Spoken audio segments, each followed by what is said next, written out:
The soft hum of Clara Monroe's laptop was the only sound in her apartment that Sunday evening. The city outside her window glowed faintly in the drizzle. Streetlights reflected off the wet pavement like liquid gold. She should have been finishing a marketing proposal for a client, but her attention was somewhere else entirely. Somewhere between her scrolling thumb and the silence that had filled her life lately. It had been 6 months since her breakup with Adrian. Reminders that everyone else's life seemed to be moving forward. Then, as she swiped through her feed, she froze on a familiar name. Daniel Reyes. His profile picture was new. He was smiling behind a camera, the ocean in the background. Charming without trying to be. Clara remembered their brief exchange.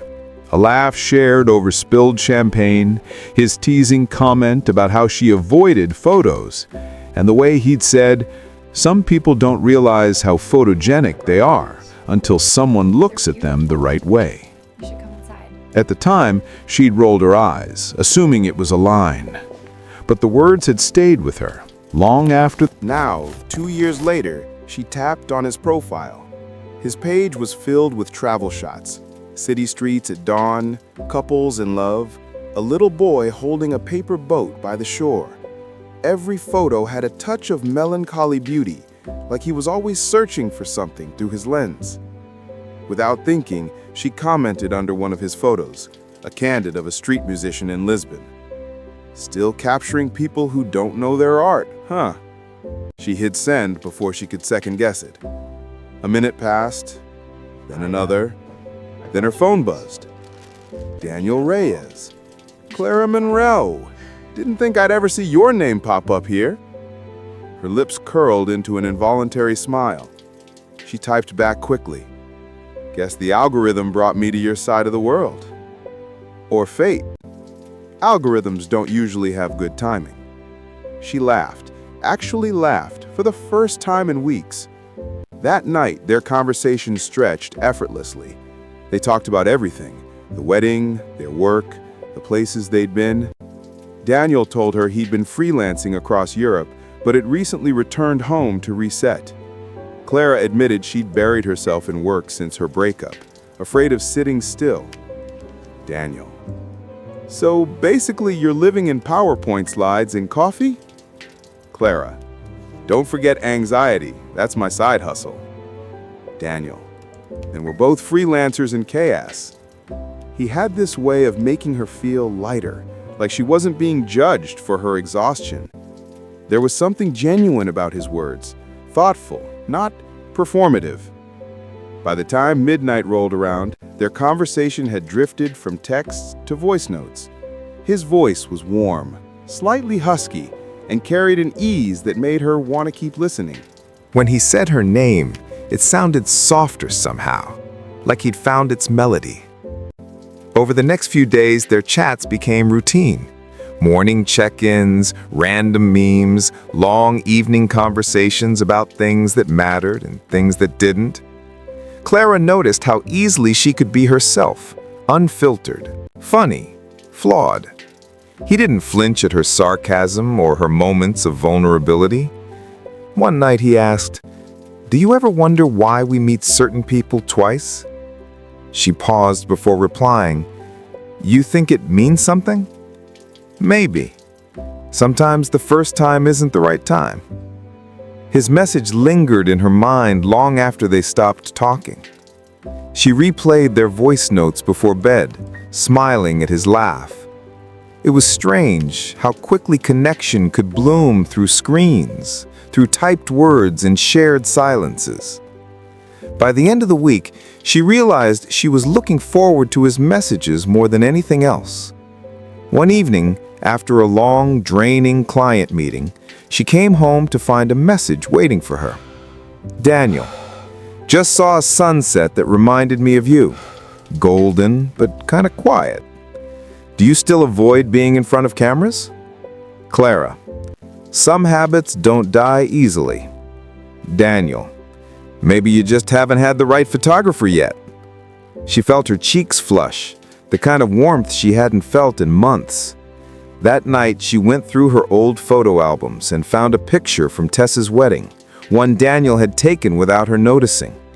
She was mid-laugh, her hair windblown, eyes bright.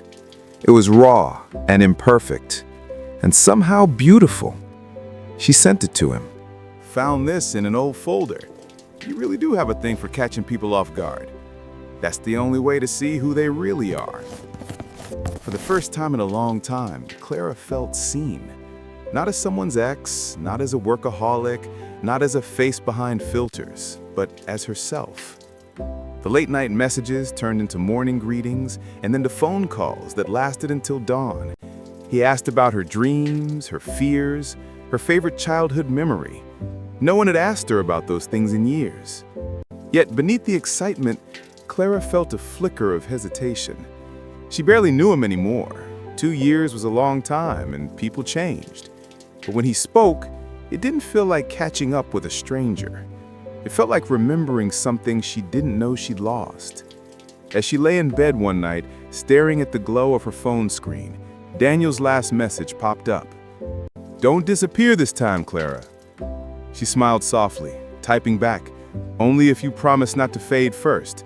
It was playful, but somewhere beneath the lightness, a promise was being made, one neither of them fully understood yet. And as the night deepened and the city lights flickered outside her window, Clara realized something had shifted. For the first time in years, she wasn't thinking about the love that broke her. She was thinking about the one that might be beginning. Morning messages became their new ritual. Clara would wake to the soft ping of her phone, Daniel's name lighting the screen before the alarm had the chance. "Good morning, coffee queen. Hope today treats you better than your inbox." She'd smile, still half asleep, thumb hovering over the keyboard as if replying too fast would betray how much she looked forward to him. Their conversation stretched like threads through the day, tiny moments that stitched together an unexpected intimacy. Texts turned into photos, a snapshot of Clara's chaotic desk, a picture of Daniel's view from a cafe where the light fell just right. By nightfall, they'd switched to voice notes, and his laugh, low and effortless, filled the spaces that once felt too quiet. After 2 weeks, Daniel suggested a video call. "Only if you promise not to judge my messy hair," Clara warned. "No promises," he replied, grin audible through the phone. When the screen lit up, she saw him, real, moving, alive. His smile came first, wide and unfiltered. Behind him, shelves were cluttered with camera lenses and travel books. "Wow," he said softly, "you look exactly the same." She laughed. "And you look more tired. Freelance life catching up?" He tilted his head. "Maybe. Or maybe I'm just staying up too late talking to someone who doesn't sleep before midnight." The call lasted 3 hours, then 5. They drifted from jokes to confessions, their worst fears, their favorite smells, the songs that never failed to break them. When he played one of his own playlists in the background, she listened in silence, memorizing the way his eyes softened when the chorus hit. From then on, nights blurred into a shared routine, calls over dinner, movie nights on video chat, and laughter echoing through their screens until dawn. Clara couldn't remember the last time she felt so seen or so alive. But digital closeness has its limits. Eventually, Daniel asked, "What if we stopped hiding behind screens?" She hesitated. Meeting him meant risking the fragile magic they'd built, but curiosity and something deeper won out. They chose a Saturday afternoon in late March, a small cafe downtown with brick walls and too many hanging plants. Clara arrived early, nerves fluttering like wings in her chest. Every sound, the hiss of the espresso machine, the scrape of a chair, made her jump. Then she saw him walk in. He looked both familiar and brand new. Denim jacket, camera bag slung over his shoulder, sunlight catching the streaks in his hair. When their eyes met, it felt like a photo coming into focus. "Clara," he said, voice softer than she remembered. "Daniel." For a moment, neither moved. Then he stepped closer, brushing a hand over her arm in a gesture that felt both casual and electric. They spent hours there, coffee turning into lunch, lunch into a slow walk by the river. Conversation flowed as easily as it had online, but now there were glances, pauses, the warmth of proximity. He showed her pictures on his camera. Quiet streets, strangers mid-smile, fragments of beauty he said most people missed. "You see stories everywhere," she said. "I tried to. Maybe that's why I notice you so much." Her heartbeat stumbled. She wanted to ask what he meant, but his gaze already told her. As evening fell, they stopped at the edge of the bridge, watching the city lights shimmer across the water. He turned to her, hesitant. "There's something I should tell you," he began. Clara braced herself. "I'm not great at this," he said finally. "Relationships, staying still. The last time I tried, I hurt someone who didn't deserve it. Since then, I've been afraid, I guess. Commitment feels like a promise I don't know how to keep." He spoke with the kind of honesty that sounded like confession, not excuse. She nodded slowly. "Thank you for telling me." Clara had always believed that love, when it finally arrived, would feel complicated, like a puzzle she'd have to solve carefully, piece by piece. But with Daniel, everything flowed effortlessly, like the universe had finally decided she deserved a soft place to land. Days turned into weeks, and weeks into months, their connection deepening beyond what she ever thought possible. They spent weekends exploring nearby towns, wandering through thrift stores, and taking spontaneous road trips with the windows down and music blaring. Daniel, with his camera slung over his shoulder, would often stop mid-conversation to capture a photo of her. Her wind-blown hair, her laughter caught in motion, the reflection of sunset in her eyes. "Hold still," he'd say softly, his gaze tender behind the lens. "You look like a story I never want to end." Those moments made Clara melt every time. They had rituals now. Sunday morning coffee runs, no phone Tuesdays where they'd cook together without screens, and nightly check-ins that always ended with Daniel whispering, "Good night, key girl," a reference to the tiny silver key pendant he'd given her. The pendant had come on a random Tuesday evening, after they'd spent the day at a botanical garden. The air smelled of jasmine and rain when he'd pulled a small box from his pocket. "It's not much," he said, brushing a thumb across the velvet lid. "Just something that reminds me of you." Inside was a delicate silver chain with a miniature key-shaped charm. "You have the key to my peace," he told her, his voice steady, but his eyes uncertain, as if afraid she might not understand the weight behind the words. Clara smiled, her heart thudding. "Then I'll take good care of it." In that moment, she believed she'd been handed something sacred. Their laughter filled spaces where silence once lived.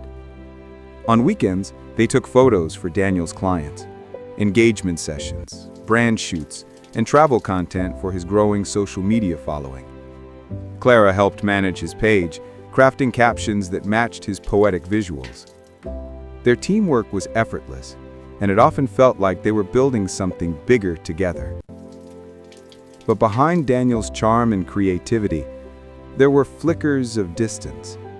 Sometimes he'd zone out during their conversations, eyes clouded, thumb brushing over the scar on his left wrist, a habit she'd noticed when he was lost in thought. When she asked, he'd smile and change the subject. "It's just old stuff, things that don't need to exist anymore." Clara wanted to believe him. Her best friend Nina noticed the small shifts first. They were sitting at a cafe one Saturday morning, Clara showing off a photo of her and Daniel under a waterfall, both laughing as the water cascaded over them. "He's different," Clara said, smiling into her latte. "He actually listens. He doesn't make me feel like I'm too much." Nina sipped her coffee and leaned back. "He sounds great, but I don't know. Something about him feels guarded, like he's there but not all there. Clara frowned. You've met him once, Nina. Yeah, and in that one meeting, I saw how he looks at you like he's afraid of losing something he hasn't even promised to keep. Clara shook her head, laughing it off. He just needs time. Time's one thing, but healing's another. Don't confuse the two. Clara brushed her warning aside, choosing to believe in what she felt. After all, how often did love feel this easy? One evening, they were cooking pasta together in her kitchen, their playlist humming softly in the background. Daniel danced behind her, sliding his arms around her waist, his chin resting on her shoulder. "You ever think about the future?" she asked, stirring the sauce. He hesitated. "Like what?" "Like us, where this is going." Daniel was silent for a long moment before speaking. "I try not to think too far ahead." "Why not?" she asked, turning to face him. He looked at her with a half smile, his eyes tired but warm. "Because when you plan too much, life tends to rewrite the script anyway. I've learned that the hard way." She reached up, touching his cheek. "You can't live in fear of the past." "I'm not afraid," he whispered. "I'm just careful with what I give." That night, when he left, Clara lay awake, replaying his words. "Careful with what I give." She told herself it didn't mean anything, but deep down she felt the first tremor of uncertainty. Weeks later, during a trip to the coast, Daniel surprised her with a sunrise photo shoot. The world around them was painted gold, and as he snapped photos, he whispered, "You make everything feel still." In that moment, Clara was sure. This is it. This was what forever felt like. Yet, even in her joy, a quiet truth lingered beneath her ribs. That sometimes the most beautiful seasons were also the ones destined to end too soon. It started small, like a single crack in a window pane you could almost ignore. At first, Clara told herself Daniel was just busy. His photography business had picked up suddenly, and clients from out of town were booking him faster than he could manage. He began working late, editing photos until dawn, his messages coming slower, shorter, colder. "Sorry, babe, crazy day," he'd text. Or, "Talk later, exhausted." She understood. At least she wanted to. But still, something felt off.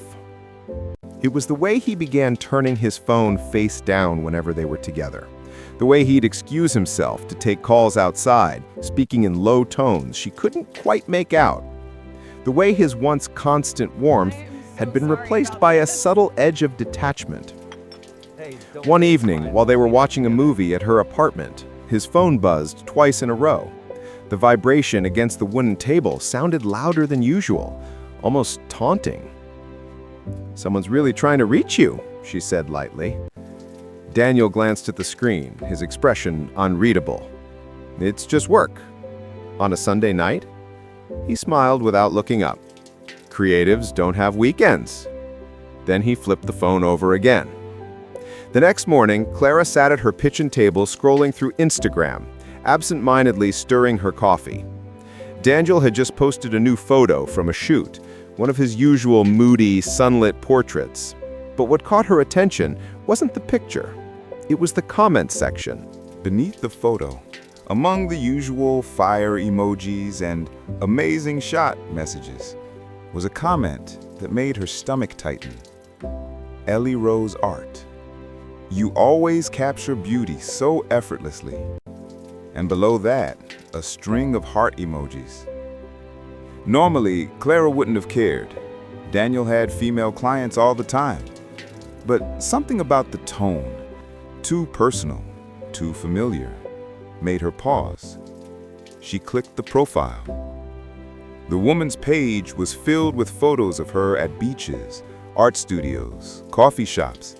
and one picture of her and Daniel together, laughing. It was from 2 weeks ago. The caption read, "Best shoot ever with the insanely talented Daniel Reyes. Can't wait for part 2." Clara's chest tightened. Part 2? Her thumb hovered over the screen, scrolling deeper. In another post, Ellie had tagged Daniel in her story with a simple message, "Grateful for the energy you bring." Clara's thoughts spiraled. She didn't want to be the jealous girlfriend, the one who snoops and assumes. But this didn't feel like paranoia. It felt like a quiet truth she wasn't supposed to see yet. That evening, she confronted him gently over dinner.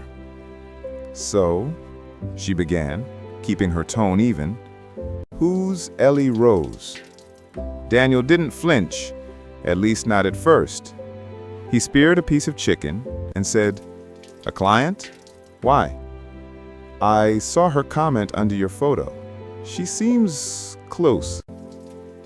He looked up then, his expression softening into something that almost seemed rehearsed. "Clara, you know how it is. People on social media get friendly. She's just an artist I shot some portraits for." Clara tried to smile, but her voice betrayed her. "It's just, she posted a picture of you two together. Said she can't wait for part 2. Daniel sighed, setting his fork down. "You're reading too much into this. She's harmless." "I'm not accusing you," she said, her throat tightening. I don't want to feel stupid later." He reached across the table, taking her hand. "You're not stupid. I'm the only one I care about, okay? Don't let social media mess with what we have." Clara nodded, forcing a smile. But the warmth that used to fill the space between them didn't return. Instead, there was silence. A kind of silence that hums with something unsaid. Over the next few weeks, things got stranger. Daniel canceled 2 date nights last minute, claiming client emergencies. He grew quiet, distracted, his phone constantly buzzing. When she'd ask what was wrong, he'd say nothing, or just tired. But it wasn't just tiredness, it was distance, a kind of emotional absence she couldn't reach.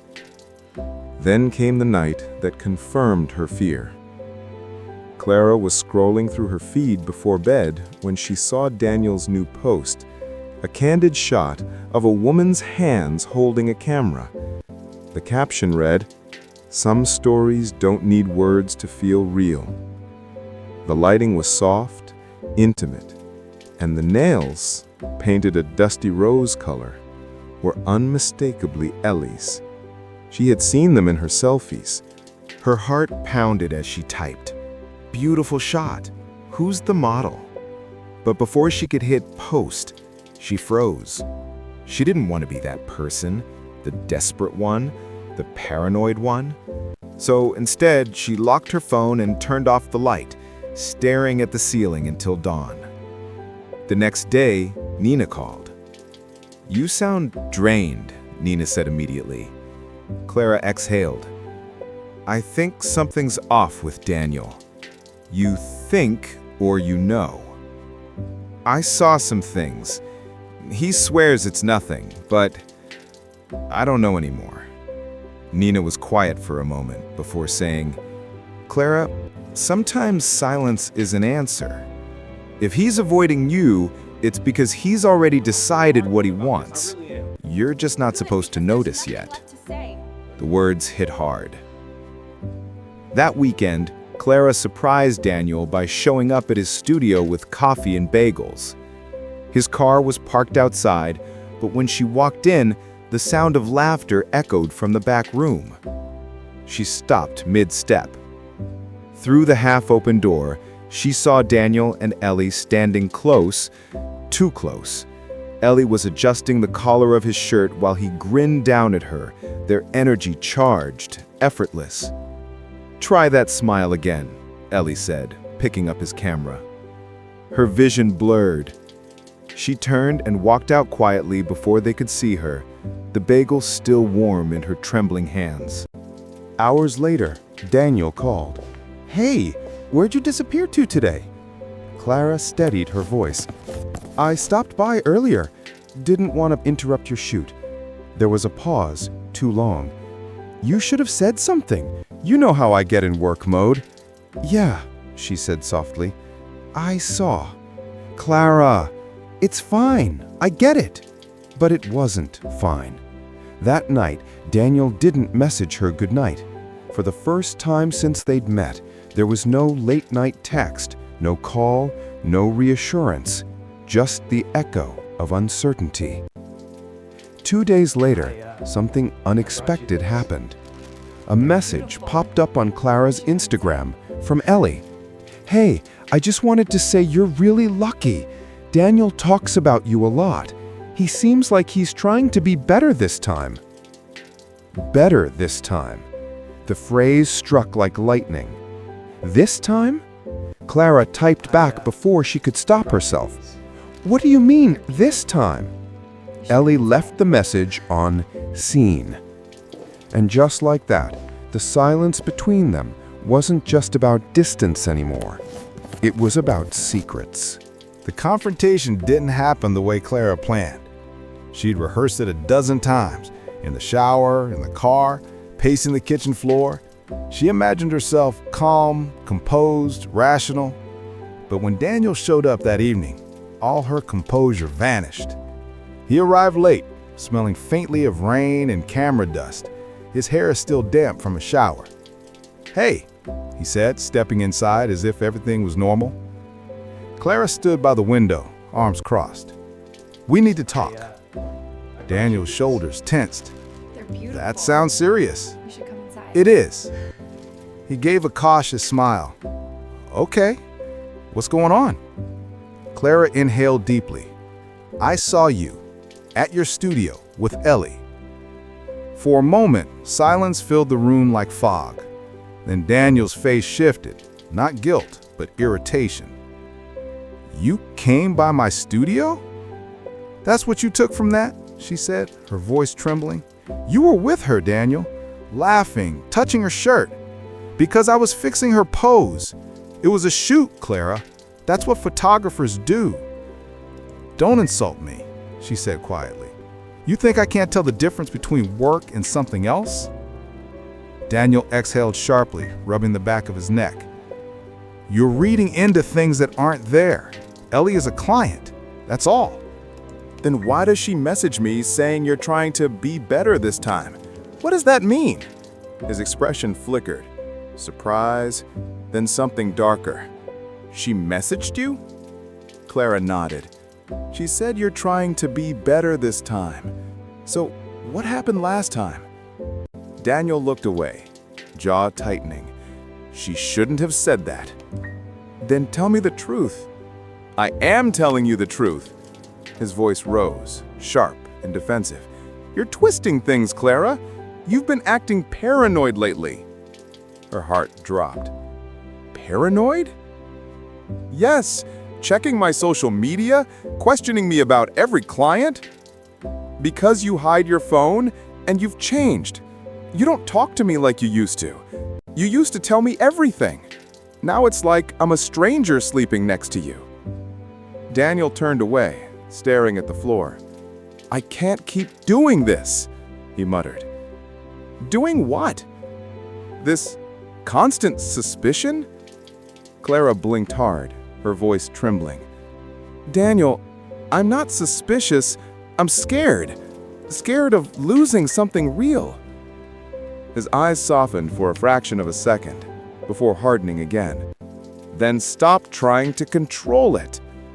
The words landed like a slap. The argument spiraled. Voices rose. Apologies tangled with accusations. He said she didn't trust him. She said he didn't deserve her trust. He accused her of creating drama. She accused him of hiding behind his camera. At one point, she shouted, "You make me feel like I'm the only one fighting for us." To which he replied, "Maybe you are." The silence after that was unbearable. When Daniel finally left, the air felt hollow. Clara sat on the couch long after the door closed, staring at the half-empty coffee cup he left on the table. The storm outside began just as the one inside her heart broke open. 3 days passed without a single text. Every notification made her pulse race, only to end in disappointment. A spam email, a friend's story, a random reminder. The absence of his name on her screen hurt more than she expected. By the 4th day, she decided to block him, just to stop herself from checking. But as she hovered over his name, her phone buzzed. "Daniel, I'm sorry." Then another message followed. "Daniel, I can't lose you over misunderstandings. Please, don't let one bad night destroy what we built." An hour later, a bouquet arrived at her office. Soft pink peonies, her favorite. Attached was a note in his familiar scrawl. "For every word I said wrong, here's one to make it right. Sorry." Clara stared at it for a long time before pressing the flowers to her face. She wanted to be angry. She wanted to hold her ground. But love, she realized, rarely listened to logic. That night, she texted back, "I just need honesty, Daniel. That's all." His reply came almost instantly. "You have it. I promise." She wanted to believe him. She needed to. Things seemed better for a while. Daniel was attentive again, calling more often, sending her voice notes in the middle of the day. He even surprised her with dinner reservations the following weekend. "I miss us," he said, kissing her forehead as they walked down the quiet street after dinner. "Let's start over." "Start over?" she asked, smiling faintly. "Yeah," he said. "Erase the noise. Just you and me." It sounded perfect, until his phone buzzed again. He didn't check it immediately, but when he did, his expression changed ever so slightly. "Who's that?" she asked. He hesitated. "Client." "Ellie?" "No. Someone else." He pocketed the phone quickly and changed the subject, but Clara caught the faint reflection of the message in his screen before it disappeared. It wasn't from a client. It was from a number saved simply as E. And the preview line read, "We need to talk about what happened." That night, she couldn't sleep. The phrase, "what happened," looped in her mind like a broken record. The next morning, while Daniel showered, Clara noticed his phone vibrating on the nightstand. One unread message. Her heart pounded as she glanced at it. E. You promised you'd tell her. She deserves to know. Clara froze. Tell me what? Before she could think, the bathroom door opened. She placed the phone back exactly where it was and slipped into bed, pretending to scroll through her own messages. Daniel emerged, towel around his neck, smiling faintly. You okay? She nodded, forcing a smile. Just tired. But inside, something had shifted.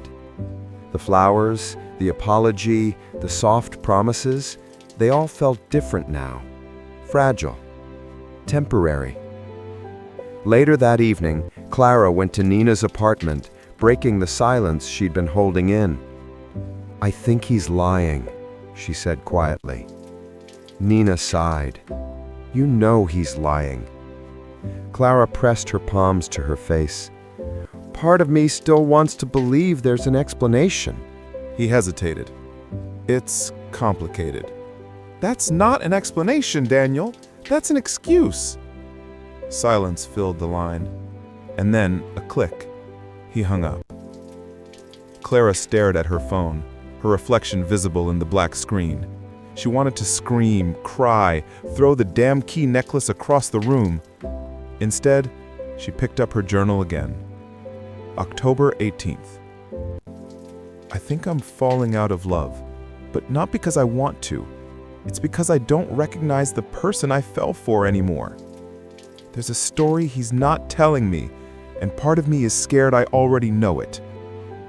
She closed the book and sat in silence, the hum of the city outside her window the only sound left. The next day, Daniel texted out of nowhere. "Daniel, can we meet? There's something I need to explain." Her heart raced. For a second, hope flickered again. Maybe this was it. Maybe he'd finally come clean. But before she could reply, another message popped up from the anonymous account. "Don't meet him alone." The weekend was supposed to be their escape, a quiet trip to the coast, just the two of them, no distractions, no phones, no work. Clara had spent all week preparing. She even packed his favorite cologne and a playlist of their songs. But on Friday evening, just as she zipped her suitcase shut, her phone buzzed. "Hey, I can't make it this weekend. Work's a mess. I'm really sorry." She stared at the message, her heart sinking. "You promised, Daniel. We planned this for weeks." "I know. I'll make it up to you. I'm just overwhelmed right now." Overwhelmed. That word again. His new shield for everything lately. Clara sat on the edge of her bed, her packed bag staring back at her, like a cruel reminder of how much she still hoped for him. The silence between them was no longer peaceful. It was heavy, suffocating. That night, she tried to sleep, but her mind wouldn't rest. The way he'd been distant, the way he never called first anymore. The name Ellie echoing in her thoughts. Something wasn't right, and she could feel it in her bones. A week later, just when she was starting to convince herself to move on, it happened. An anonymous message appeared in her inbox, this time not from Truth Speaks 88, but a new account. Elena knows. "Be careful with Daniel. He's not who you think he is." Clara's heart pounded. She typed back immediately. "Who is this?" The reply came fast. "Let's just say I know him better than you do. Be careful. Some lies are meant to stay buried." Before she could ask more, the account vanished, deleted within seconds. Her palms went cold. Daniel's ex? Could it really be her? She remembered what the name had been, Elena, the one he said he barely dated, the one he never talked about, always brushing it off with a quick, "It was nothing serious." But now she wasn't so sure. When Daniel came over that evening, Clara tried to stay calm, but her voice trembled when she spoke. "I got a message from someone claiming to be your ex? Elena?" Daniel froze. Just for a split second, but she saw it, that flicker of fear in his eyes before he masked it with a nervous laugh. "People are crazy. You can't take that stuff seriously." "So, it's true then? There is an Elena?" He sighed and sat down, rubbing the back of his neck. "Yes, okay, there's an Elena. We dated years ago. It ended badly, but she's been trying to reach me again lately." "Why didn't you tell me?" "Because it's nothing, Clara. She's just unstable. She's making things up to get attention." "Then why does she know my name?" Daniel looked away. "I don't know. Maybe she's been watching my posts. Maybe she's obsessed." Clara wanted to believe him. She really did. But something about the way he said unstable felt rehearsed, convenient. "Show me the messages," she said quietly. "What?" "From her. Show me what she's been sending you." Daniel hesitated. "I deleted them." "Of course he did." She stared at him, her voice breaking. "Daniel, do you even hear yourself anymore? You keep saying it's nothing, but it's always nothing. The bar, the messages, the canceled plans. How many nothings before it means something? He slammed his hand on the table. I'm trying, Clara. You think I like living like this? Constantly defending myself? Then stop giving me reasons to doubt you. The room went silent. For a moment, neither of them spoke. Then Daniel softened, stepping closer. I'm sorry, he whispered. You're right. I should have told you. I just didn't want to lose you over something that doesn't matter anymore. He reached for her hand, and she let him hold it, but it felt different now. His touch was familiar, yet distant, like a song she used to love, but couldn't remember the lyrics to. That night, after he left, Clara couldn't sleep. She opened her laptop, typed Elena Reyes into the search bar, and hit enter. Thousands of results. She refined the search. Elena Reyes, Daniel Reyes. And then, there it was. An old photo. A news article from 2 years ago. Local artist Daniel Reyes and partner Elena Cruz exhibit together at Nightlight Gallery. Partner, not ex, not someone I dated. Partner. The photo showed Daniel standing next to a woman, her hair dark, her eyes piercing, her hand resting possessively on his chest. Clara zoomed in. Her pulse quickened. The necklace Elena wore in the photo, a silver key pendant, the same design Daniel had given Clara. He hadn't just recycled his lies, he'd recycled his love story. Clara's breath hitched. She picked up her phone and snapped a photo of the article, her hands trembling. She wanted to call him, to scream, to demand the truth, but something inside her told her to wait. Instead, she texted him. Clara, do you still have that necklace I gave you? He replied almost instantly. Of course. Why? She stared at the message for a long time, the words echoing in her mind. Of course. The silence was louder than any fight they'd ever had.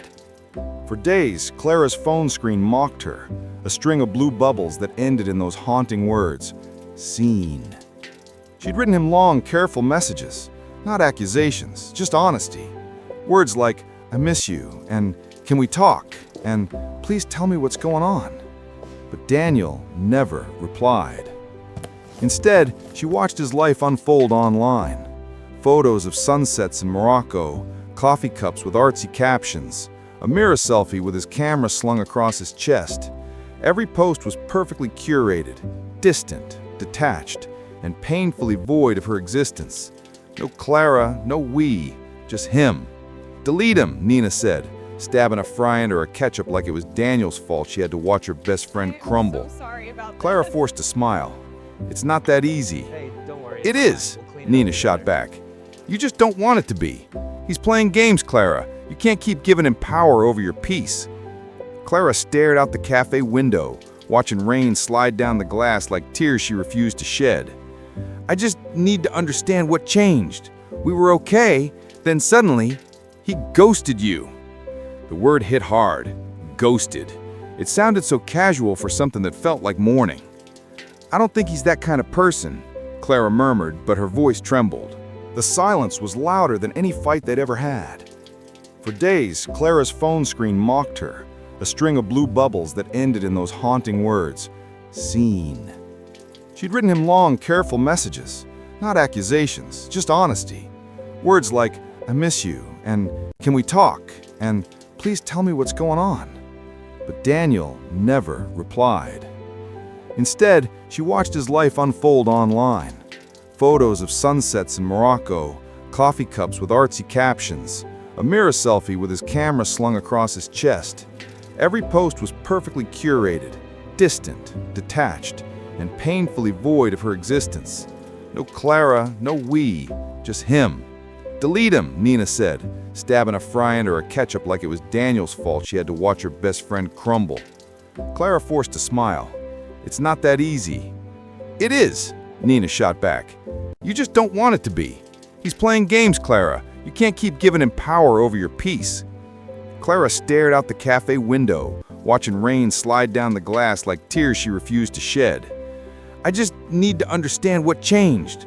We were okay, then suddenly, he ghosted you. The word hit hard. Ghosted. It sounded so casual for something that felt like mourning. I don't think he's that kind of person, Clara murmured, but her voice trembled. Nina reached across the table and took her hand. You can't heal if you keep chasing answers he'll never give you. That night, Clara lay in bed scrolling through old messages. The way he used to say, "You make my chaos quiet," or "I've never felt this safe with anyone before." She replayed his voice notes, the ones filled with laughter and sleepy affection, and for a moment, she convinced herself this silence was temporary, that he was just busy or conflicted or scared. But the truth gnawed at her. People don't stay silent when they care. 2 weeks passed. Then, one night, as the city hummed quietly outside her apartment, she saw a new post on Daniel's story, a blurred picture of him sitting on a beach. The caption read, "Sometimes love just isn't enough." Her heart stuttered. That line, it felt aimed right at her. She clicked to reply, but stopped herself. What was she even going to say? Is this about us? Are you done with me? Instead, she went to her notes app and started typing. Everything she'd wanted to tell him, but couldn't. Daniel, I don't know if you'll ever read this, but I need to say it anyway. I'm tired of pretending I'm okay. I miss you. Not the version online. Not the one who disappears when things get hard, but the one who used to make me laugh until my stomach hurt. You said I had the key to your peace. Maybe I lost it somewhere between your silence and my waiting. But I still hope you find whatever you're searching for, even if it's not me. She stared at the words for a long time before deciding. For the first time in weeks, she didn't overthink it. She hit send. Hours passed. Midnight, then 1, then 2. Nothing. Her message sat there. Delivered. Read. Done arguing about this. I really am. And unanswered. The next morning, Clara woke to a notification. For a brief second, her chest filled with hope. Daniel replied! But it wasn't him. It was a comment on one of his new posts. A photo of a woman standing on the same beach from his story. Her username was Elena Knows. Beautiful shot. Just like old times. The comment had hundreds of likes. Clara felt her stomach drop. She clicked the profile. Elena's bio now read, "Some stories don't end. They just pause." Her hand shook as she messaged Daniel again. "You told me she meant nothing. Why is she with you now?" No reply. She tried again. "Please, Daniel, just be honest. Did you go back to her?" Nothing. Her chest tightened as she scrolled his page again. His latest photo caption, "Sometimes the heart circles back to where it began." I'm done arguing That- about this. I really am. Good, because there's nothing left to say. She threw her phone onto the bed and buried her face in her hands. It wasn't just heartbreak anymore. It was humiliation. She had been left on red by a man who once promised forever. 2 days later, a letter arrived in her mailbox. Handwritten, no return address. The handwriting was his. Inside was a single page. Clara, I know you probably hate me. I deserve it. There are things I can't explain right now. Not because I don't want to, but because telling you would drag you into something you don't deserve. You think I left you for her, but the truth is messier than that. Please don't try to find me. One day I'll explain everything. Until then, I hope you remember the good parts. You really did have the key. D. Clara reread it over and over, searching for meaning between the lines. Something about the way he said, "Don't try to find me," felt off, like it wasn't just about heartbreak, it was danger. And then she noticed it, a faint watermark at the bottom of the paper, the name of a therapy center, printed in small gray letters, one that specialized in trauma recovery for survivors of emotional abuse. Was he there, or was she supposed to be? 3 weeks had passed since the letter, and Clara still couldn't stop rereading it. The words had etched themselves into her memory. One day, I'll explain everything. She had almost given up waiting for that day to come. Almost. Then, one Thursday evening, her phone lit up. "Daniel, can we talk? Please. Just once." Her heart skipped a beat. After all the silence, the pain, the unanswered questions, he was back. "Clara, where have you been, Daniel?" "Daniel, it's a long story. I owe you the truth. Can we meet tomorrow?" She hesitated.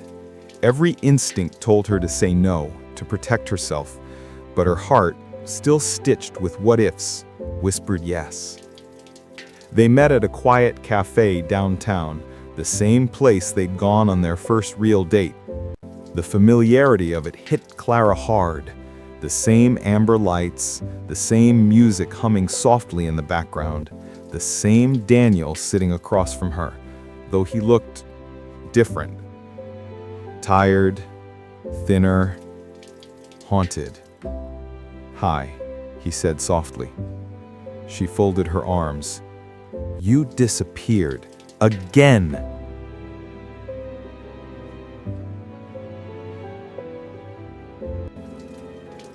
I'm done arguing about this. I really am.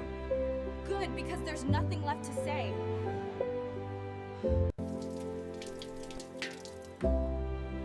He reached across the table, his voice trembling. "My mom's been sick, Clara, really sick. Stage 4 lymphoma. She didn't want anyone to know, not even me at first. When I found out, it broke me. I didn't know how to deal with it, and I didn't want you to see me like that." Clara's chest tightened. "Oh my God, Daniel!" He nodded, eyes glassy. "I pulled away because I couldn't carry it all. The fear, the hospital visits, the pressure to keep working. I thought I was protecting you, but all I did was hurt you." For the first time in weeks, his words felt honest, raw. Clara leaned in. "You could have told me." "I was ashamed," he said quietly. "Every time I tried, the words just..." He stopped, voice breaking. "I didn't want you to think I was using it as an excuse." Tears stung her eyes. "I thought you went back to her." He shook his head. "No, I haven't seen Elena since that gallery event years ago. Whatever she's posting or saying, it's manipulation. I blocked her, I swear." I really am. Clara searched his Good, because face. there's nothing left The to exhaustion looked real. The trembling hands, the dark circles, the weight of guilt, it all felt true. For the first time in a long time, she reached for his hand. He held it tight, like a man afraid to lose his last lifeline. They spent the weekend together. It was almost like old times, slow mornings with coffee and laughter, evening walks where the world felt small again. He cooked her dinner, she helped fold his laundry, and for 48 hours, Clara let herself believe that maybe love could survive even the worst storms. He even took her to see his mother in the hospital, a frail, kind-eyed woman who smiled weakly when she saw Clara. "He talks about you," she whispered. "Says you're the only one who makes him breathe easy." That night, back at Daniel's apartment, Clara lay beside him, listening to his heartbeat. It felt real, grounding, like maybe this was the closure she'd been praying for. For once, she allowed herself to rest, to trust him again. But peace never lasted long between them. The next morning, while Daniel showered, Clara's phone buzzed. A message from Nina. "Nina, please tell me you didn't forgive him already. Something's off about this, Clara." Clara started to type back. "He's been going through a lot. His mom's sick." Then she stopped. Her eyes drifted toward Daniel's phone on the nightstand, screen lighting up with a new message. The name froze her in place. Elena. Her heart thudded. Against every logical voice in her head, she reached for the phone. A preview flashed across the screen, enough to knock the air from her lungs. "I still dream about you." The room spun. The shower water kept running, muffling her shallow breaths. She tapped the message. Another line appeared, sent seconds later. "You didn't have to pretend. I know she's there with you, just like before." Her stomach twisted. Just like before. It wasn't a coincidence. Clara scrolled up and froze again. Earlier messages revealed that Daniel had replied days ago. "Daniel, Elena, please stop. This isn't the time." "Elena, then when? When your little reunion ends?" "Daniel, don't do this again." "Elena, you said you missed me too." The last line made her vision blur. He had told her he blocked Elena, lied again. The shower turned off. Panic surged. Clara dropped the phone back onto the nightstand and scrambled to look normal. When Daniel stepped out, towel around his waist, smiling as if nothing were wrong, she couldn't meet his eyes. "You okay?" he asked. She forced a nod. "Yeah, just thinking about your mom." He smiled faintly. "She's stronger than she looks." Later that night, when Daniel fell asleep beside her, Clara lay awake, tears soaking into her pillow.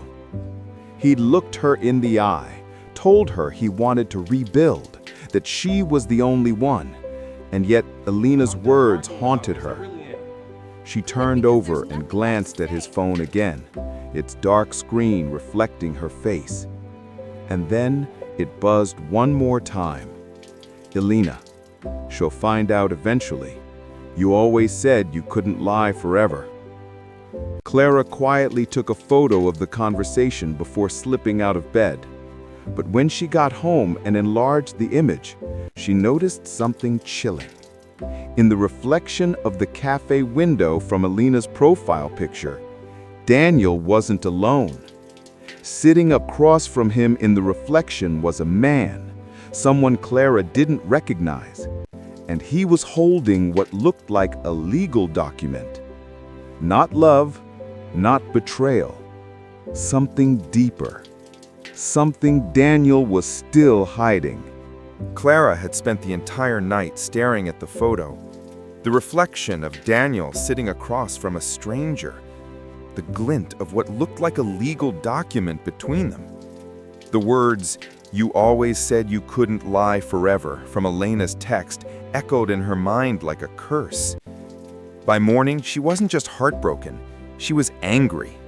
She was done with half-truths and apologies that always arrived too late. So she drove to his apartment, rehearsing what she'd say. But when Daniel opened the door, looking startled and guilty all at once, every line she'd prepared evaporated. "Clara," he breathed, stepping back. "What are you—" "Don't," she snapped, brushing past him. "Don't act surprised. We're done pretending." He sighed, running a hand through his hair. If this is about the message, it's about everything, she shouted, her voice breaking. The lies, the silence, the excuses. I've tried to believe you, Daniel. I've tried. But every time I think I finally know you, I find another secret waiting to destroy me. He flinched. I told you about my mom, and I believed you, she said bitterly. But then I saw the messages, the ones from Elena. Daniel's jaw tightened. You went through my phone? She laughed without humor. Don't you dare turn this on me. You told me you blocked her. You lied. Again. Clara, it's complicated. No, she said coldly. It's simple. You either love me or you don't. For a long moment, neither spoke. The air between them crackled with everything unspoken. Love, resentment, exhaustion. Finally, Daniel's shoulders slumped. His voice came out low, fragile. I'm done arguing about I this. do I love really you. am. I never Good, because stopped, There's nothing left to say. but I'm not healed. There are parts of my past that still own me. Things with Elena. It's not. Her hands trembled as she got into her car, but her heart felt strangely still, like a wound that had finally stopped bleeding. By the time she got home, she knew what she had to do. Because there's nothing left to She say. opened her phone, scrolled to Daniel's contact, and hovered over the delete button. Her thumb shook, but she pressed it anyway. A notification popped up. Are you sure you want to delete this contact? She exhaled shakily. Yes. Click. Gone. But when she opened her photo gallery, she froze. Hundreds of pictures, smiles, sunsets, silly selfies, soft kisses, filled her screen. Her finger hovered over Select All, but she couldn't do it. Not yet. Instead, she closed her app and set her phone down beside her, whispering to no one in particular, "You can't erase someone you still love." That night she dreamed of him, standing on that beach again, the wind tugging at his shirt, his expression unreadable. He held out the silver key pendant she'd once worn and said, "You still have it all wrong, Clara." When she woke, her phone buzzed. An unknown number had sent a text. "He didn't tell you everything. Check your email." Her stomach dropped. A new email sat in her inbox, subject line, "For your own protection." Arguing about this. I really am. Attached with a scanned document, the same one from the photo reflection she'd found earlier. At the top, it read, "Non-disclosure agreement, Reyes versus Cruz Photography Settlement." Elena's name, Daniel's signature, and under it, a single sentence handwritten in blue ink. She wasn't just his ex, Clara. She was his business partner and his whistleblower. The days after Daniel were a blur. The first morning without him, Clara woke to silence so heavy it felt like a living thing. No texts, no half-drunk coffee on the counter, no humming from the bathroom while he shaved. Just quiet, the kind that presses against your chest until it hurts to breathe. Her apartment became a museum of ghosts. His mug still sat by the sink, the one that said, "World's okayest photographer." His jacket hung on the chair like he might walk in any second and grab it. Even the playlist he'd made for Sunday mornings started playing automatically one day while she cleaned, and it nearly broke her. Everywhere she turned, there were empty spaces that used to hold him. But the strange part was, the emptiness didn't just hurt, it tempted her. There was peace in it too, like the world had stopped spinning so she could finally rest. There's nothing left to say. Therapy started on Tuesday. Dr. Lawson was soft-spoken, the kind of woman who didn't push, just asked the right questions until the silence filled itself. "What's been hardest for you since the breakup?" she asked. Clara hesitated. "It's not just missing him," she said finally. Done arguing about It's feeling like he took parts of me with him. Nothing left to say. My confidence, my trust, even my sense of reality sometimes. Dr. Lawson nodded thoughtfully. That happens when love becomes survival. You spend so long trying to hold someone together that you forget how to hold yourself. The words hit like a slap because they were true. Clara spent weeks trying to rebuild the person she'd been before Daniel. She read again, walked again, cooked for one, and for the first time in months, she began to recognize the sound of her own laughter. Still, late at night, she'd scroll through old messages, not to relive them, but to understand where it all changed. That's when she noticed something odd. Daniel's number was deleted, yes, but his messages remained in her chat history. She'd never opened them since that final day, but one night, while searching for a photo of her friend Nina, she accidentally tapped on their old thread. And there it was, a message she had somehow missed. Sent the day before their final fight. Daniel, Clara, if anything happens, don't go to the studio. Please, I'll explain when I can. Her pulse quickened. The studio? The one he shared with Elena? The one she hadn't heard anything about since the settlement email? The next morning, she couldn't stop thinking about it. Curiosity battled caution until she finally gave in. The studio wasn't far. A quiet corner of the city, tucked behind an art gallery. The glass door was still there, the logo faded but visible. Reyes and Cruz Photography. Except the lights were off. The sign on the door said, "Closed for renovation." She peered through the window. Dusty furniture, camera equipment packed in boxes, but on the table near the window, something caught her eye. A framed photo. It was Daniel and Elena, smiling, younger. But in the reflection of the glass, there was another figure, faint, but visible. Clara. She froze. That photo wasn't from before she met Daniel. It was taken during their relationship. She remembered that day. Daniel had told her he was working late on a private project. Her stomach twisted. Why was her reflection in a photo she never posed for? That night, she called Nina. "Maybe it's just an old picture," Nina said carefully. "You could be overthinking it." Clara almost agreed until a new email arrived. No subject line, just a single sentence. "You were never supposed to see that photo." Her blood ran cold. Attached was a zip file titled Truth Project. She hesitated, heart racing, then opened it. Inside were dozens of unedited images, all from Daniel's camera. Every single one was of her, not the posed ones. These were candid, taken through windows, across streets, at the cafe where she met Nina. Even one from her therapy building. The final photo froze her completely. It was from that morning, the same outfit, the same coffee cup in her hand, taken from outside her apartment. Her phone buzzed with a new message, unknown number again. He never stopped watching Clara, but it's not just him you need to worry about.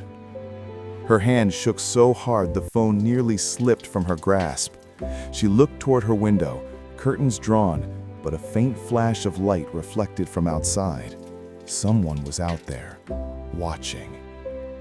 It had been 5 quiet months since Clara last saw Daniel. 5 months of rebuilding, relearning, and reclaiming herself.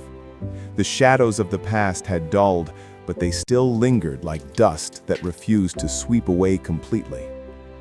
Clara had started new projects at work, attended therapy regularly, and even joined a hiking group just to remember what freedom felt like. Her life, though not perfect, had finally begun to feel like hers again. Then came the email from daniel.reyesphoto@gmail.com. Nothing left to say. Subject: can we talk? No greeting, no explanation, just 4 words that made her chest tighten like a fist. She stared at the screen for a long time, reading it over and over, half expecting the text to disappear. Her therapist had warned her about this, how the past sometimes returns just to test the wounds you've barely stitched. And yet, curiosity, or maybe unfinished love, won. Clara: just coffee. Public place. He replied almost instantly. Of course, the old cafe near the park. Tomorrow at 4? Her hands trembled as she typed okay. The next afternoon, she almost didn't go. She told herself 100 reasons not to. She was finally healing. She didn't owe him closure. She didn't want to reopen scars. But as the clock neared 4, her heart betrayed her logic. Daniel looked smaller somehow.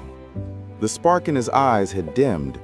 His hair was unkempt, and the faint tremor in his hands betrayed months of restless nights. "Hey," he said softly, standing halfway before sitting again. "You look good." Clara managed a polite smile. "You look tired." Because there's nothing left He to laughed, say. the sound brittle. "That's fair." Their conversation began cautiously, like walking barefoot over glass. He asked about work. She mentioned therapy. He nodded approvingly, saying, "I've been in therapy too." Then came the silence, the one that hummed between them like a familiar song neither wanted to admit they still knew. Because there's nothing left to "I'm say. sorry, Clara," Daniel finally said. His voice cracked, not rehearsed, not performative, just raw. For everything. For the lies, for disappearing, for the photos. Her fingers tightened around her coffee cup. "You know about the photos?" He exhaled shakily. "I didn't mean for you to see those. It wasn't what you think." Clara's pulse quickened. "Then explain it." He glanced around the cafe, lowering his voice. "After Elena left, she sold some of my work without permission. She claimed it was part of a gallery project, said it would be anonymous street photography, but she included the ones of you. I confronted her, but she disappeared before I could stop it." Clara searched his face for deception, the tiny twitch under his eye, the flicker of guilt, but all she saw was exhaustion. "Why didn't you tell me?" she asked quietly. "Because I was ashamed. You trusted me, and I turned you into art, without your consent. I told myself it was love, but it wasn't. It was obsession, mine and Elena's." The words landed heavy between them. For a moment, neither spoke. They just sat there, 2 people who had once shared everything, Because there's now nothing left reduced to say. confessions and ghosts. Then, Daniel reached into his jacket and slid a small envelope across the table. "He wanted you to have this," he said. Inside was the key pendant, the same one he'd given her months ago, now slightly tarnished, but intact. "It's a reminder," he murmured. "You had the key to my peace. But I realized peace isn't something you find in another person. It's something you have to build yourself." Clara felt her throat tighten. For the first time, his words didn't feel manipulative. They felt final. Just as she was about to leave, her phone buzzed. A new email notification. Unknown sender. Subject line: "Do you really believe him?" She froze, eyes flicking from the screen to Daniel. "What's wrong?" he asked, noticing her expression. She swallowed hard. "Nothing," she lied, tucking her phone away. Because deep down, she knew exactly what it meant. The past wasn't done with them yet. And as she walked out of the cafe, leaving Daniel behind for what might be the last time, a chill ran through her. That strange, unshakable feeling of being watched. For weeks after their cafe meeting, Clara tried to let peace settle back into her life. She deleted the old photos, muted his name on social media, and focused on her work. The mysterious email she'd received that day haunted her for a while. But when no follow-up came, she convinced herself it was just another ghost from the past trying to stir trouble. She poured herself into new opportunities, and for the first time in months, the future didn't feel heavy. It felt open. Then came the call that changed everything. Clara Monroe? Yes, speaking. This is Angela from Horizon Media. We reviewed your proposal and would love to offer you the position of Senior Marketing Strategist in our Lagos branch. Clara froze, gripping her phone tighter. Lagos, a new city, a new start. She could almost hear Dr. Lawson's voice echoing in her head. Healing sometimes looks like distance. She smiled faintly. I accept. That same evening, she went out for dinner with Nina to celebrate. The two of them toasted over pasta and laughter, talking about how far Clara had come. But just as she was paying the bill, her phone buzzed, a name she hadn't seen in weeks. Daniel. I heard the news. Can we talk before you go? Clara's chest tightened. How did he even know? Nina saw her expression and frowned. Please tell me you're not considering it. I don't know. It feels like I need to close the last page properly. Nina sighed. Then make sure you don't let him write the ending for you. They met the next day at the same cafe. Poetic, maybe foolish. The moment Daniel walked in, she knew something had shifted. He looked lighter, calmer, almost peaceful. I'm glad you came, he said, sliding into the seat across from her. I was hoping I'd see you before I left. Her brows furrowed. Before you left? He nodded. I got accepted into an international photography fellowship in Portugal. It's everything I've ever wanted. I leave next week. For a second, neither spoke. The irony of it hit them both at once. How life had waited for the moment they'd finally made peace to pull them apart again. Wow, Clara said softly, half laughing. You're leaving the same week I moved to Lagos. Daniel smiled sadly. Guess the universe has a twisted sense of humor. They both laughed, not the kind that comes from joy, but the kind that comes from understanding. That evening, they walked through the city together one last time, the streets glowing gold under the streetlights, memories clinging to every corner. They didn't talk about the fights or the lies or even the hurt. They talked about the good things, the road trips, the inside jokes, the quiet mornings that felt like forever. When they reached her apartment, he hesitated at the door. He shouldn't come in, he said quietly. She looked at him, eyes soft. I didn't invite you in for weakness, Daniel. Just closure. And for one last night, they let themselves exist in that fragile space between love and goodbye. The night was tender, slow, almost sacred, filled with the kind of silence that said everything words couldn't. Because there's nothing left to say. The next morning, Clara woke to sunlight spilling across the sheets. Daniel was sitting by the window, sketching something in his notebook. When he noticed her awake, he smiled, the same smile that had once undone her completely. I drew something for you, he said, handing her the sketch.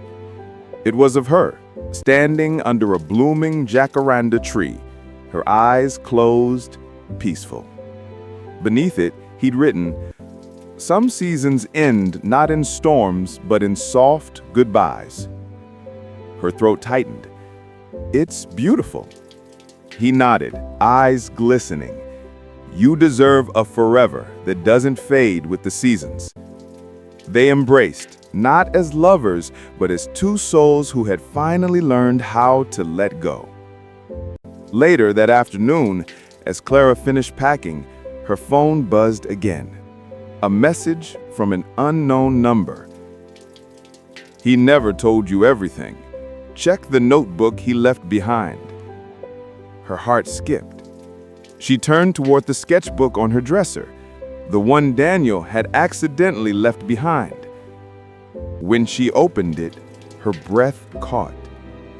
Inside, tucked between the sketches, was a photo, not of her, but of Elena, Good, because there's nothing left to dated say. only 3 weeks ago. And on the back, scrawled in Daniel's handwriting, "Sometimes closure isn't clean." The morning light crept quietly into the room, spilling over the tangled sheets where Clara and Daniel had shared their last fragments of love. The air felt heavy, not with passion, but with the weight of everything unspoken. Daniel stood by the window, watching the dawn break across the skyline. He looked almost ethereal in the pale light, like a memory already fading. Clara sat up slowly, pulling the sheet around her. "So, this is it," she said softly. He turned, offering a small, sad smile. "Yeah, this is it." For a heartbeat, she wanted to ask him to stay, to forget Portugal, the past, the lies, but she didn't. Some love stories end not because they run out of love, but because they run out of time. "I'll write to you," Daniel said. Clara shook her head gently. "Don't. Let's just let this be what it was." He hesitated, then nodded. "Take care of yourself, Clara." And with that, he was gone, walking into the pink haze of dawn, suitcase in hand, leaving behind only silence and the faint scent of his cologne. That morning, Clara sat at her desk and began to write. Not to him, but for herself. The words flowed like water, steady and cleansing. "Dear Daniel, I'll never send this, but I need to write it anyway. You taught me that love can be both a shelter and a storm. You showed me beauty in chaos and patience when the world spun too fast. But most of all, you taught me that letting go isn't the end. It's an act of love too. We weren't forever.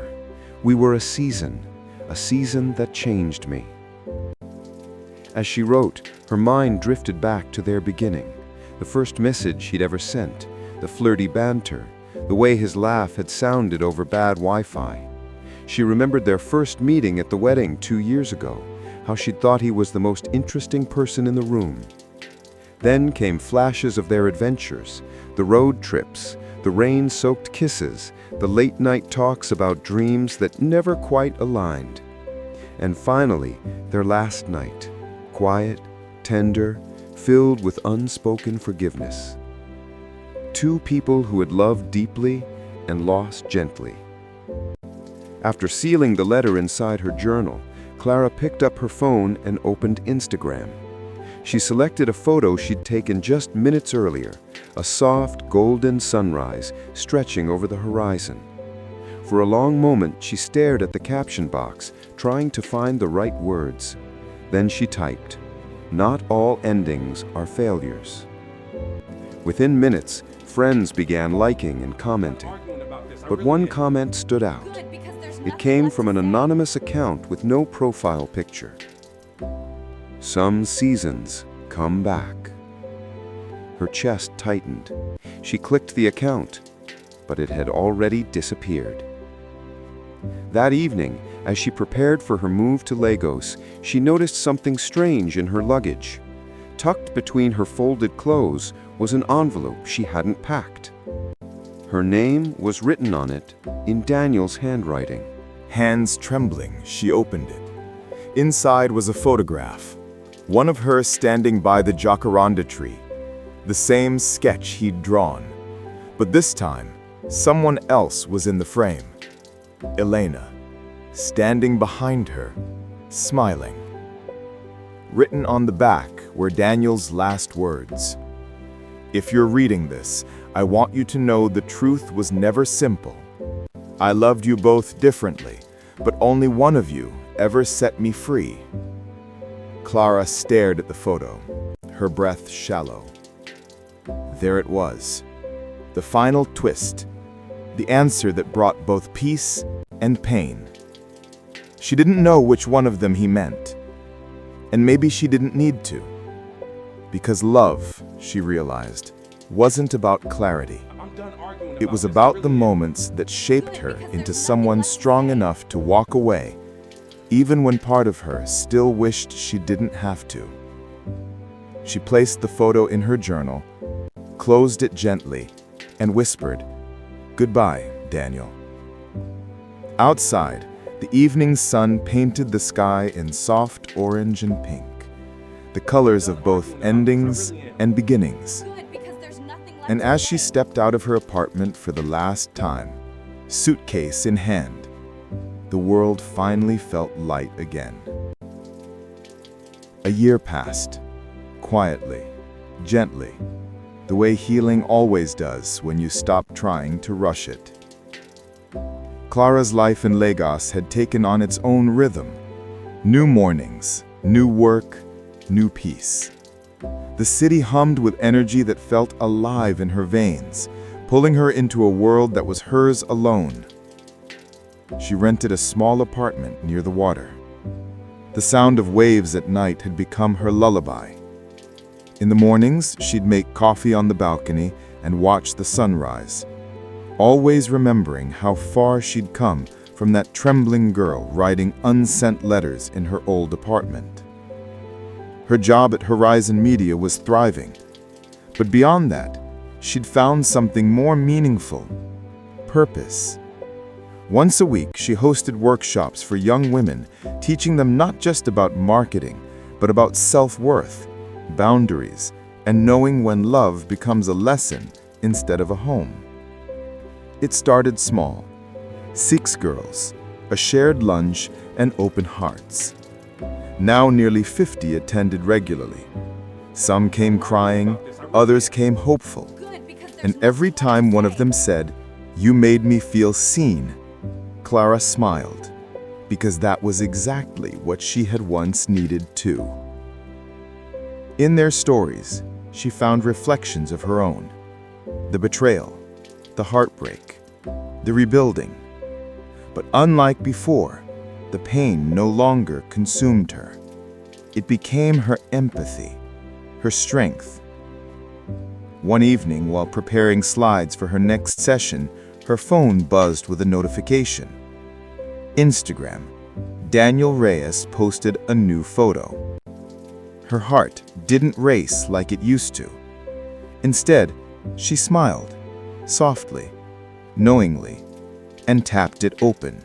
It was a black and white picture of a narrow street in Lisbon. Cobblestone, quiet, drenched in morning light. In the caption, he wrote, "Some people are meant to stay, others are meant to change you. Grateful for both." Clara felt something inside her settle. Not sadness, not longing, but peace. She typed a simple comment, "Beautiful shot. Wishing you light." Minutes later, he liked it. No message, no words, I'm done arguing just about that this. I small really am. acknowledgement Good, that because said there's everything nothing they left to didn't say. need to say anymore.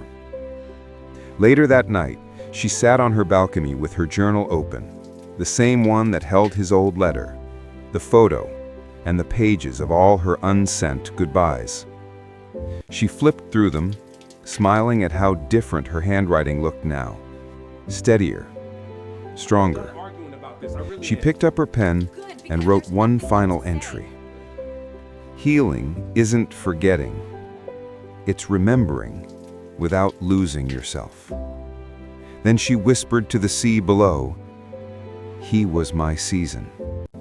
A pause, a faint smile. And I was his change. But as the wind brushed her hair, something caught her attention. A soft thud near the door.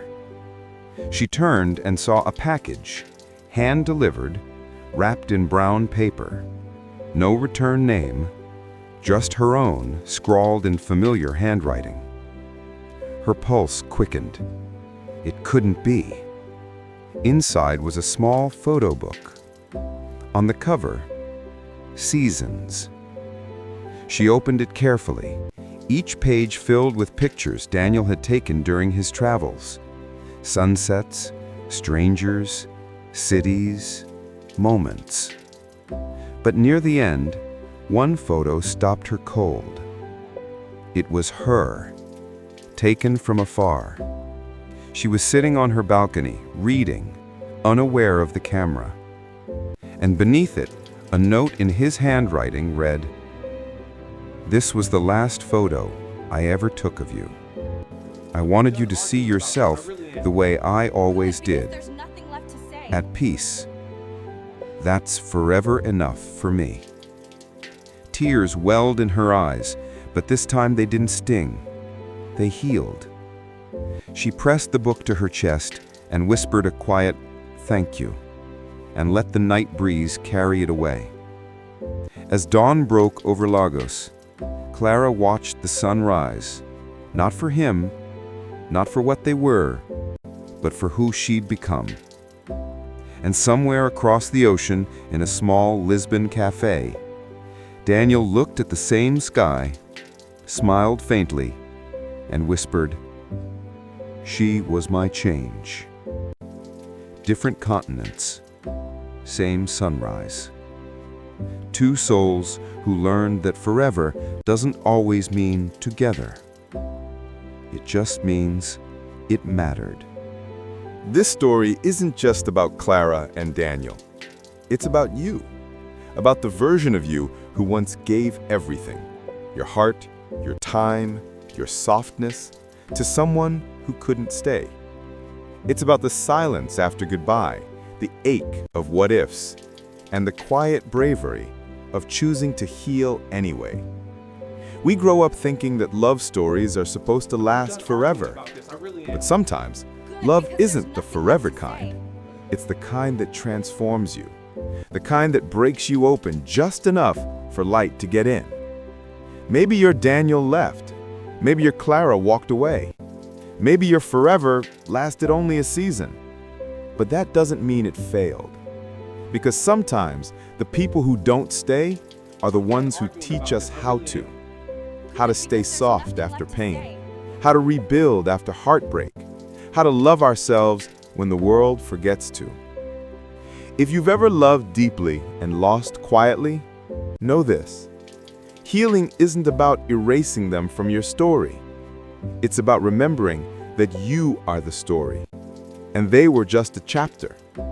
So, here's to the ones who let go gracefully, to the ones who rebuilt, to the ones still learning how to.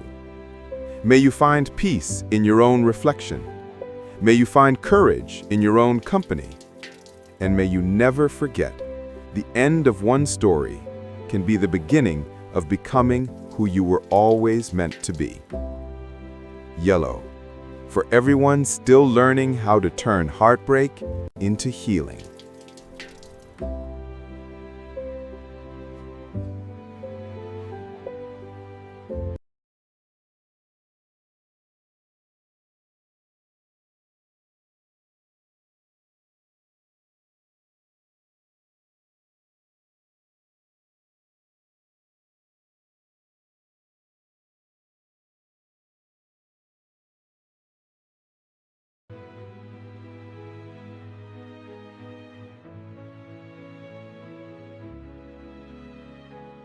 I'm done arguing about this. I really am. Good, because there's nothing left to say.